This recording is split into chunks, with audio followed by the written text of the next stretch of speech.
Bonsoir, très heureux de vous retrouver pour cette nouvelle édition du JT sur Azur TV avec dans les titres de ce jeudi 26 septembre 2013 l'inquiétude des plagistes sur la Côte d'Azur.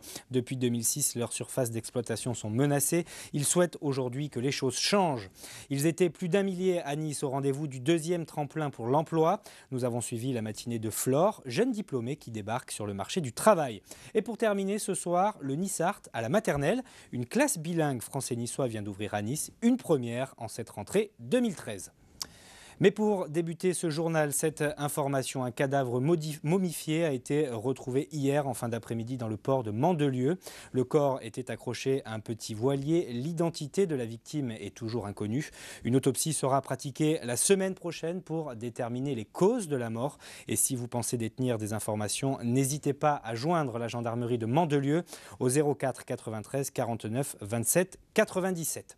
Il date de 2006, mais depuis, son application est sujette à de nombreuses dispenses sur la Côte d'Azur, si bien qu'aujourd'hui, les plagistes de la région comptent lui régler son compte une bonne fois pour toutes. Le décret plage est à nouveau dans le viseur des professionnels. Lassés de renouveler les dérogations, les plagistes souhaitent aujourd'hui que la menace sur leur surface d'exploitation se dissipe.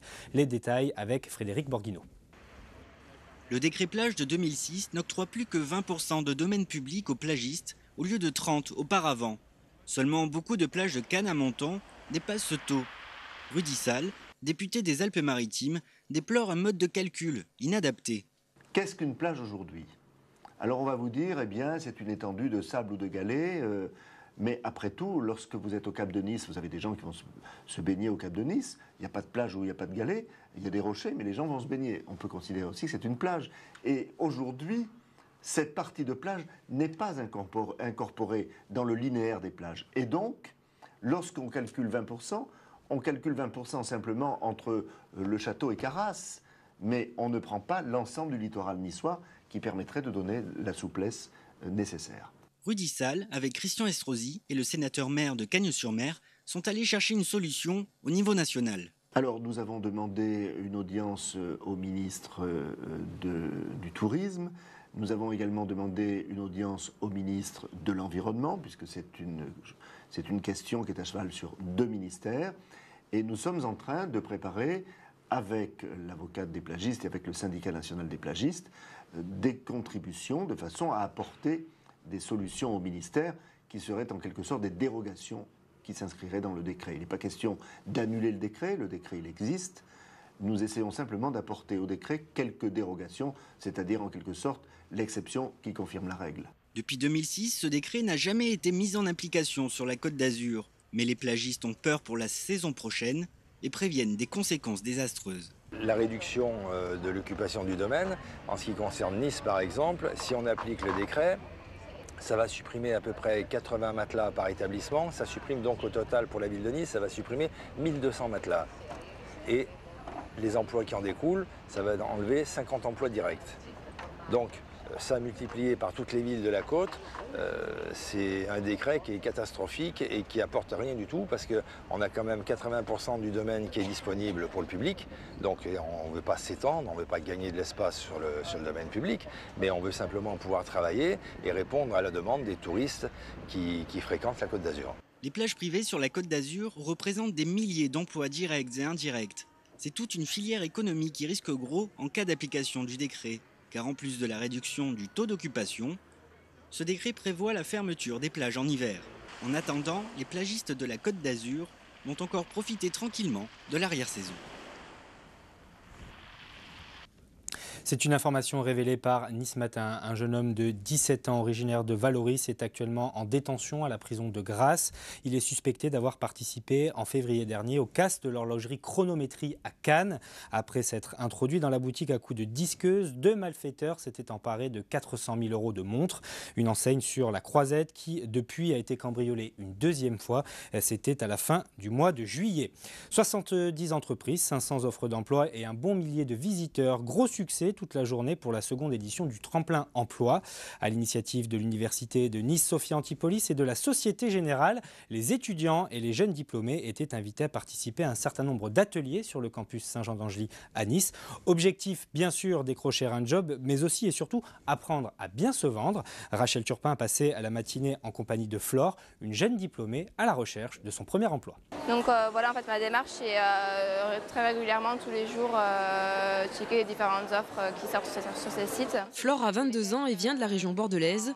Diplômée d'un master en juin dernier, elle recherche un emploi dans la gestion depuis un mois. On a besoin que de conseils puisqu'on part un peu à zéro et c'est pas facile. Donc on nous oriente, on nous donne notre avis sur notre profil et si c'est toujours bon à prendre. Première étape, l'analyse de son CV par une conseillère.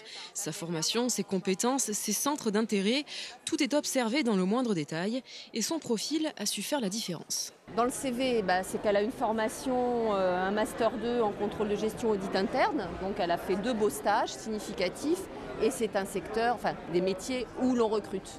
Donc elle aura une facilité d'insertion dans l'emploi. Bonjour. Deuxième étape pour la jeune diplômée, une simulation d'entretien. N'ayez pas peur. D'accord. Donc, je m'appelle Flore Jotreau. J'ai commencé ma formation par une licence en mathématiques appliquée aux sciences sociales. L'occasion aussi pour cette conseillère de tester son niveau d'anglais. It was a big project of many millions euros. Direction maintenant l'étage supérieur pour Flore où l'attend son dernier test et pas des moindres, l'entretien d'embauche. Bonjour. La jeune bordelaise veut tenter sa chance chez Amadeus, l'entreprise de gestion basée à Sophia Antipolis. Même si ce sont les profils techniques qui sont les plus recherchés, sa candidature a retenu l'attention de cette recruteuse. Elle est bien préparée, elle connaît bien son sujet, elle connaît bien son CV, elle a effectivement été capable d'expliquer les raisons qui l'ont motivée pour la société, ce qui est assez intéressant. Après plusieurs minutes d'entretien, Flore n'a pas décroché d'emploi, mais elle ressort grandie de cette matinée. Même si ça ne marche pas, c'était un bon exercice pour soi. Et puis il y a vraiment des opportunités intéressantes aussi à décrocher ici. Donc non, super contente de ce tremplin pour l'emploi.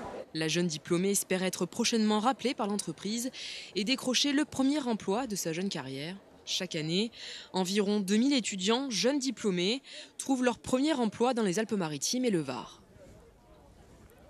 Voilà, et puis ce tremplin emploi a été également l'occasion d'évoquer les 20 ans de l'apprentissage et de l'alternance dans notre région. En 2 décennies, 20 000 étudiants diplômés ont fait le choix de ce cursus qui allie les cours et le travail en entreprise. C'est d'ailleurs l'un des meilleurs résultats en France. Un succès que l'on doit à la bonne coordination entre les 4 universités de notre région, tout d'abord, mais aussi à l'attrait que représentent ces formations. Écoutez Jean-Christophe Boas, vice-président de l'Université de Nice Sophia Antipolis. D'une part, effectivement, l'insertion professionnelle à la sortie de ces formations qui est excellente et qui est vraiment ce qu'on fait de mieux. Donc là-dessus, au bout d'un moment, je pense que le public étudiant le sait et donc il se dirige vers ça. Et puis il y a un autre succès, c'est que les entreprises, face à une formation par alternance, elles ont l'impression, et à juste titre, qu'elles sont mieux écoutées, qu'on prend mieux en compte leurs demandes et donc on est avec des formations qui vont évoluer peut-être plus facilement, plus rapidement par rapport à des demandes de niche qu'elles peuvent avoir.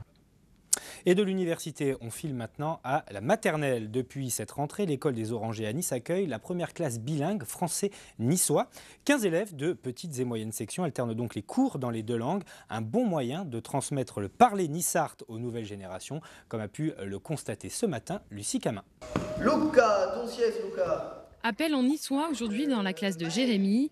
Ryan, Sies, Maë, ils ont entre 2 et 4 ans et sont en petite et moyenne section de maternelle. Les élèves répondent avec facilité à leur maître et pour cause, l'enseignant parle la moitié du temps en niçois, soit 12 heures par semaine.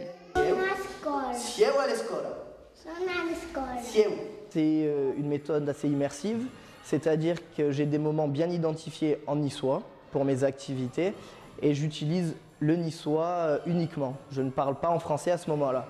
Donc grâce à ma posture, grâce à mes gestes, grâce au contexte, les élèves comprennent ce que je dis. Cette initiative permet aux élèves de connaître un peu plus leur culture locale. C'est aussi à cet âge que l'on apprend plus facilement une deuxième langue. À ce stade, les élèves assimilent du vocabulaire en nissart. Certains arrivent même à sortir quelques petites phrases. Tu es allé où avec mamie? Au Castéo. Qu'est Castéo? Des Nice. Douille, très, bouleg. Et ça veut dire quoi, Sloane? Bouleg, explique-moi. Quand c'est des pêches. Et quelques cours sont déjà intégralement donnés en niçois, comme les mathématiques ou encore pendant les temps de loisirs.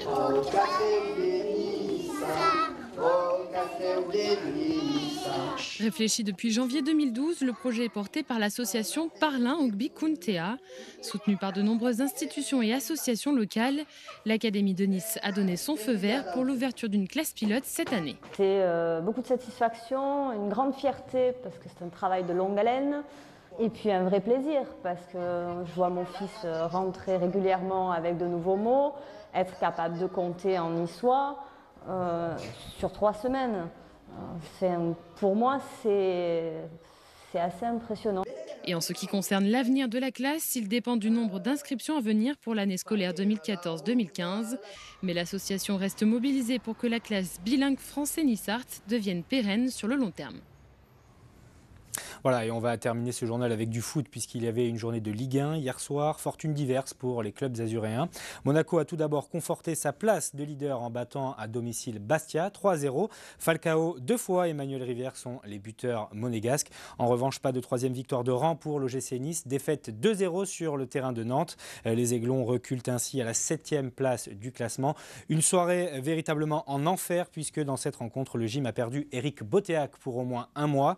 Le milieu de terrain souffre d'une rupture partielle des ligaments du genou. Voilà, c'est la fin de ce journal. Merci de votre fidélité. Passez une très bonne soirée sur l'antenne d'Azur TV et à demain.